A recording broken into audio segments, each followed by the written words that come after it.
Hey, everybody. Welcome back to the Edu20 podcast. My name is Courtney. And I'm Shannon. And we are members of Edu20, and we specialize in helping educators to simplify education.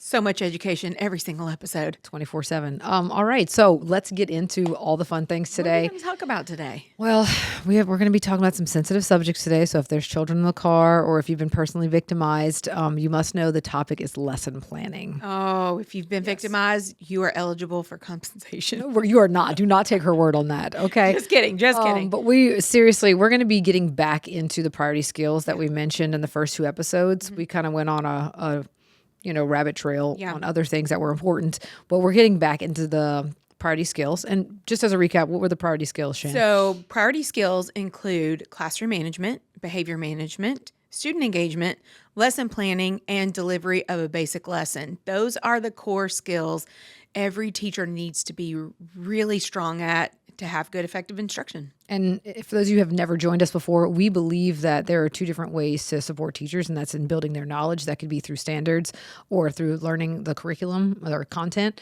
And then the other side is the skills, and that's the actual enacting of the lesson and doing all the things with the content. So today we're going to be talking about the skill of lesson planning, and it's a sensitive topic because people have very big feelings on it. So we're just jumping right in head first. Yeah, let's go. And I don't know about you, but most people out there, if you went the traditional path for education, you had to do lesson plans in college. Do you remember those, Shannon? The 10-page lesson plans that we had to create and turn in, and that scared me almost into not going into education. I'm kind of jealous that yours were 10. Mine were like averaging 15. Oh my gosh, so many things with lesson plans. And nowadays, thankfully, there are high quality instructional materials, tier 1 curriculum or curricula out there.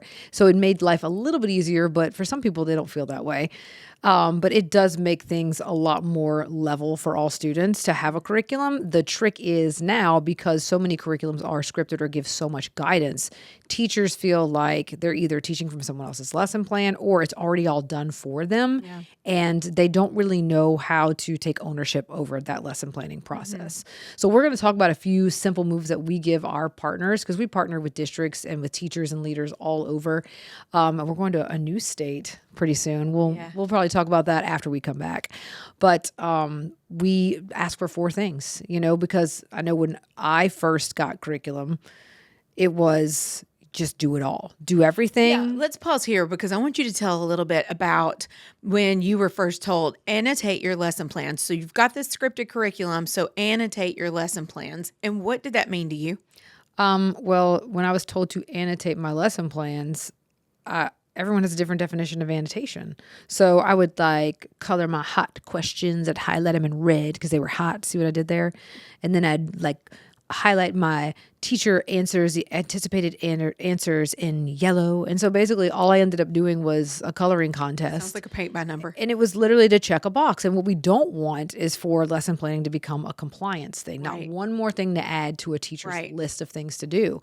So we really want to be purposeful. And so I think step 1 of when you're doing this isn't even part of the 4 steps, is as a leader, my leaders out there, can you please define annotations? And not just even define it, show teachers a model of it. We do this all the time in our trainings. Mm-hmm. What would good lesson planning annotations look and sound like? Yeah. We've got to set those expectations first. And so when we do go and work with teachers, we set those expectations and we show them and we model it for them. And so let's jump into the big 4 things that we ask teachers to annotate for. Well, before we jump into the big 4, I want to talk about a few pain points that we have with lesson planning. Okay. Because lesson planning is arguably one of the most important jobs that a teacher has, because that's the content you're going to put in front of kids. And we've heard all kinds of arguments, and I've even had feelings about lesson plans myself when we transitioned where I was teaching to a more scripted curriculum. Well, basically it's already done for you, and you've got your pacing guides, and but the importance of preparation and knowing what you're going to teach and how you're going to teach it is so critical. But yet that's what gets put on the back burner because of everything else. So when we go into these 4 steps that we have found that really simplifies lesson planning, we did it out of a need of, we need to be more effective planners, but more efficient planners because we don't have enough time.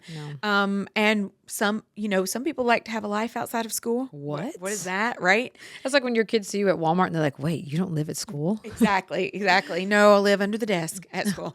But go ahead and start. Where is the most important place to start with lesson planning? When you're looking, with lesson planning, we could talk about unit planning, but we'll go with lesson planning. The most important place to start is, figuring out what do you want kids to learn that day. It's really your objective, and the objectives has to be based in the standard. So knowing what you want kids to learn by the end of that lesson, that's your North Star. Like, you are figuring out, what do I want them to learn? Because you're going to be teaching a lot of stuff in any given lesson, a lot of content. But at the end of the day, what do you need kids to land?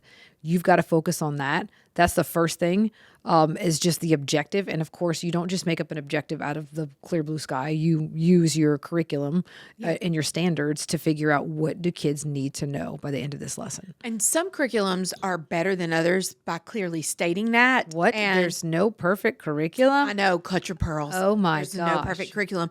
Some are better at identifying a lesson objective, but I'm going to give ELA as an example because we work with a lot of ELA.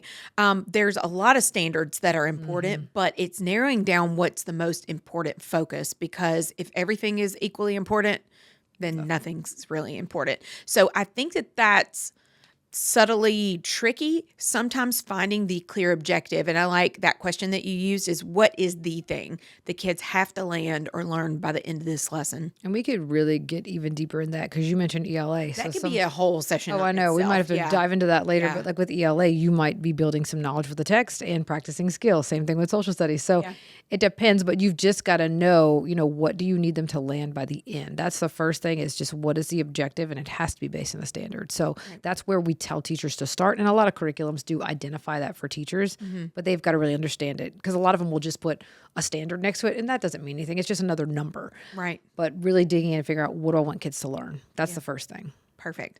And then the second thing is, especially if you've got a curriculum or if you're writing the lesson plan, what activities are going to get them there? Like, what sequence of learning can I give them that's going to unlock what they have to know for that day? So finding those essential activities, because in a scripted curriculum, you can have so many things. And I think in most curriculums, there can be a lot of noise.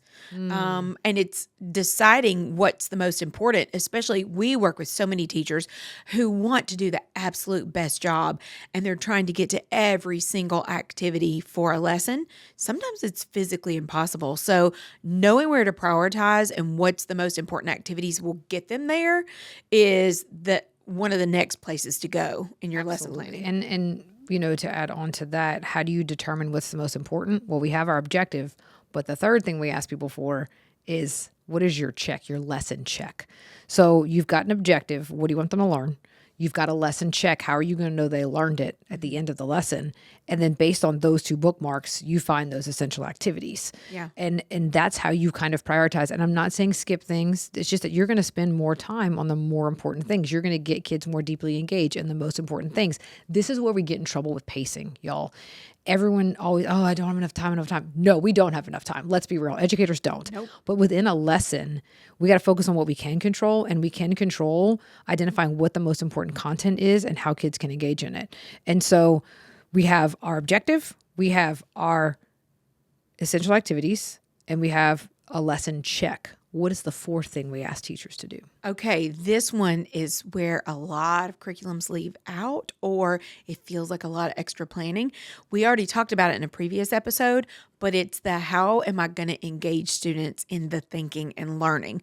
Not just the student engagement for fluff, the fun stuff, but how am I going to transfer that and have them do the thinking and learning, because there are often a lot of opt-outs in a lesson where students can sit back and hide. I was a hider.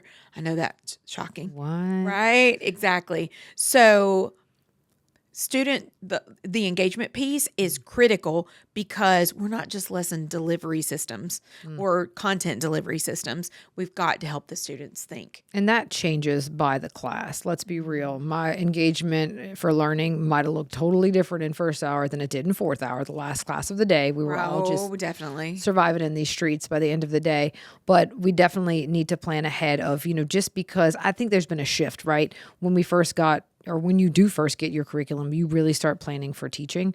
And this shift with that engagement piece is really planning for learning. What are the kids going to be doing? Because you can say kids will work in partners to read this. Well, what are they doing? Right. What is each one of them doing to be held accountable for thinking? So really thinking through those things to make sure they're held accountable for it is critical. So I've seen you plan a lot of lessons because we do a lot of model lessons for teachers, and you are now very fast at it. You can look at a lesson and immediately identify those 4 things. How did you get so proficient at it? How did you grow into that where it's just automatic and quick for you to plan for those 4 things? Well, I do think that it's critical that whatever curriculum you're using, that you know the layout. That always helps. And so a lot of the curricula we work with, we know the layout of those. So I think that almost is like ground zero. Right. And then, of course, you got to know where this is going. Every single unit, where is it going? And that's with unit planning. We could talk about that on a whole nother podcast. You need to write that down. Yeah, really. We just make a list of things. But once I know where it's going, then thinking about, okay, for that day, again, just looking at bird's eye view, what do I need kids to learn in this lesson? How am I going to learn it? It's just real quick. And then from there, you can kind of weigh those activities like, hey, they're going to be doing this here, but is that critical? If I like to think about it as this, if there was a fight, because that happens, if there was a fire drill and I had to take something out, what would those activities be that I would take out? And what would be the ones I would have to keep? That way the kids would not miss out on that critical content. I don't know if I just always think that things are on fire, but I have to think that way because that's realistic. You're going to lose time. Real life teaching. Even just transitioning between classes sometimes, Right. you're going to lose 3 minutes. And so prioritizing those things, that's the hardest one, I think, to do. Yeah. I think it's easy to identify the objective, and it's a little bit harder to identify a check because sometimes you have to make up a check because it's not in there, right? And you could just turn your objective into a question for a lesson check. But the essential activity piece and how you're going to engage them, that could look different. The engagement differs. But those essential activities are the hardest one usually to figure out. So I think how I got faster at it was it took a lot of practice, but I also needed a routine for planning. Yeah. So I started creating because our lesson plans were due by Monday morning. Some principals require them by Friday afternoon, but I never really knew until toward the end of the week how far I was going to get based off student performance. So I just started setting aside Thursdays were my lesson planning days. So if I stayed a little later or I put a sign on my door that, to not be disturbed. I think I talked about that before in a previous episode. But Thursdays became my planning days. And then it was practicing the bookends first. So what do they have to know by the end of this lesson? And where am I going to check to see if they're getting it? And it wasn't always an exit ticket. It was sometimes there was a really important moment that I could check in the middle of the lesson just to see if they were with me and, still had a pulse. Yeah, even with a graphic organizer, you could use Right? that, or a sticky note. There's different ways to check. And we're going to talk in another episode about those lesson checks and checks for understanding. So be sure to check that out. We're going to give you hopefully some really cool tips for that. Absolutely. But it was having a routine for planning and then practicing. And we have part of the exciting role that we have with our job is we get to work with teachers sometimes just on planning out lessons in a new curriculum. And so we just really have a template that's just 4 rows, and it's what's the objective for this lesson, where are you going to check to make sure they're with you, what essential activities get them there, and then where are we going to embed those student engagement moves. And we try to get it practice it so that it's just automatic and really quick. And when you've got a process and a routine, it just streamlines the whole thing. And so what I'm hearing you say is that if you were to start with this, you wouldn't start with all 4 at one time. And no, if you're struggling with efficiently planning your lessons, I would start practicing with the bookends, the objectives, which are standard and objective for that lesson, and then where you're going to check for understanding, and get really good at that, and then maybe add on which activities am I going to prioritize, and then Now, if you checked us out in a previous episode, we talked about classroom management. Make sure you've Mm-hmm. got that down. But then those student engagement moves. All the moving parts. Yeah. But I think just getting really clear, especially again, like the leaders that are listening, just having systems, because I know we live in self-care culture, which is not a bad thing. We got to take care of ourselves. But a lot of people have lost out on that lesson planning because they thought, oh, the curriculum has already done it. We can't lose sight of, we're not teaching chairs, we're teaching kids. And so they change constantly. We change. I mean, look at us. We tried to plan out a podcast and things pop up as we're in the field, working with teachers. And we're like, we got to talk about this week. Yeah. So we want to be adaptive. We want to be flexible and responsive teachers. And planning helps you to do that. Yeah. And I would have one final bit of advice for leaders too, when you're requiring lesson plans. And that would be to keep it as simple as possible. Simplest is always best when you're hitting those most important basics, because teachers, as they grow into their skills, they're always going to add more just by nature because they're going to see student results and they're going to be adaptive. But getting those fundamental basics down is so critical. And that's the best place to start with lesson planning requirements. A teacher in a training yesterday said it's easy to add, it's harder to subtract. So if you start with, a base, then you can always add to it, but it's going to be really hard to give them a bunch of stuff and then take it away. That's a lot harder. So that's something to think about when it comes to, look at me talking about math in our podcast. I know, look at you. Come so far. But that's our little nuggets of learning for today. If you want more, we have other episodes. Again, this is the Edu20 podcast. We also have some after hours episodes you definitely want to check out. That's where the not so businessy side is. But if you want an extension of the things that we do, you can check us out on social media. It's at Edu and then the words 2020, because there was a company in India who stole the numbers from us. No, they had them first. Shame. But check us out on social media where we do all kinds of things and gives tips and tricks there. And we will see you for the next episode.